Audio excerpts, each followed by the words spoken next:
Hello friends, welcome to my channel. क्या कभी आप लोगों ने ये महसूस किया है कि घर में हमारे बिना किसी कारण टेंशन्स, झगड़े और परेशानियां अचानक से बढ़ने लगती हैं? कब ये रीज़न सिर्फ हमारी डेस्टिनी नहीं होता, कभी कोई ग्रह खराब नहीं होते। बहुत टाइम ये क्या होता है कि हमारी पितृ अशांत हो, तो भी ये वजह बन जाती है हमारे घर में तनाव, टेंशन्स एंड झगड़े की। जैसे घर में कोई बड़ा बुजुर्ग नाराज हो जाए, इसको ऐसे समझो वो नाराज हो जाते हैं तो हमारी पूरी फैमिली जो है कि वो परेशान हो जाती है। उसी तरीके से जब हमारे पूर्वज अशांत होते हैं तो उनकी एनर्जी का असर हमारे पूरे फैमिली पे पड़ता है। ये एक पनिशमेंट नहीं होती, बल्कि ये एक संकेत, इसको आप समझ सकते हो कि हमें अपनी जड़ों से जुड़ना है।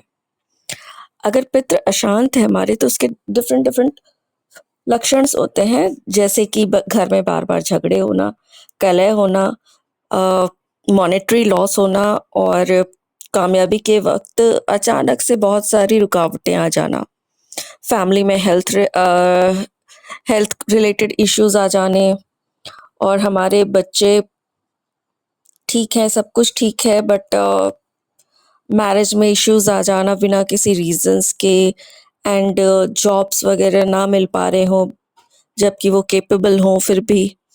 और बहुत टाइम क्या होता है कि कुछ लोगों को ड्रीम्स में अपने पूर्वज दिखते हैं।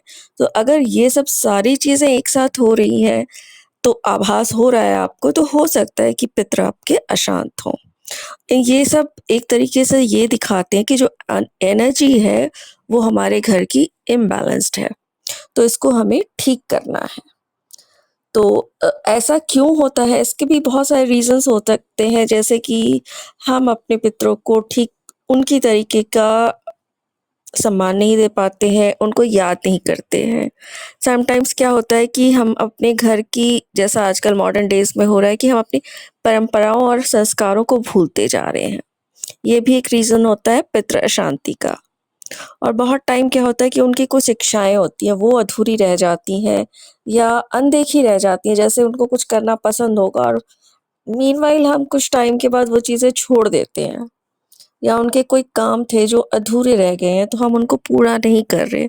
तो इन सब चीज़ों से जो पितरों के एंसेस्टर्स की जो आत्मा होती है, वो बेचैन हो जाती है। तो उनकी ये जो नाराज़गी होती है, ये कोई हमें पनिश करने के लिए नहीं होती है, बट ये हमें जगाने के लिए, हमें याद दिलाने के लिए होती है। अगर ऐसा कुछ हो रहा है, आपके साथ ऐसी प्रॉब्लम्स आ रही है, तो इसको हम कैसे ठीक करेंगे? तो इस टाइम पे हमने बहुत ही श्रद्धा के साथ अपने पूर्वजों को याद करना है, उनका नाम लेकर के उनको प्रणाम करेंगे, उनका श्राद्ध वगैरह हम करेंगे, उनको जल अर्पण करेंगे, उनकी जो दी हुई शिक्षाएँ हैं या जो हमारे घर की परंपराएँ हैं, उनको हम पूरा करेंगे। घर में नियमित रूप से उनके नाम का दीपक जलाएँगे और गंगा जल का छिड़काव करेंगे।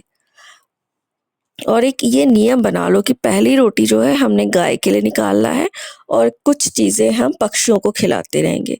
जैसे आप इसमें 7 टाइप्स ऑफ अनाज ले सकते हो, या फिर वो बेसन के आते हैं, क्या बोलते हैं उनको, नमकीन टाइप से, उनको आप दे सकते हो पक्षियों को।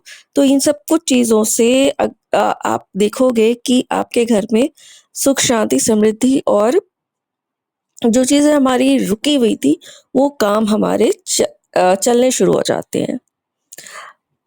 मतलब इसको ये लेके चलो कि जो हमारे एंसेस्टर्स हैं, वो हमारे दुश्मन नहीं हैं, बल्कि वो हमारी बहुत चीज़ों में हेल्प करते हैं एज़ अ ढाल।